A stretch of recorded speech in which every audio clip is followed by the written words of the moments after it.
Inahofiwa kwamba zaidi ya watu 10 wameweza kuyapoteza maisha yao katika ajali mbaya ambayo imetokea katika barabara kuu ya Thika asubuhi ya leo.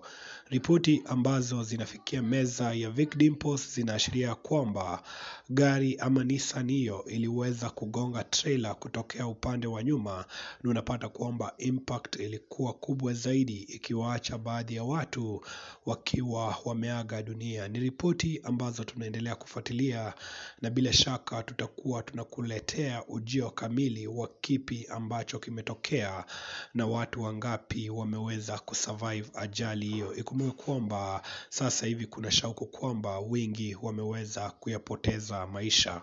Endelea kusubscribe kwa channel ya Vic Dimples ili wa kwanza kupokea taarifa zetu pindi tunavyozi upload, au sio? Tupatane tena baadaye. Peace.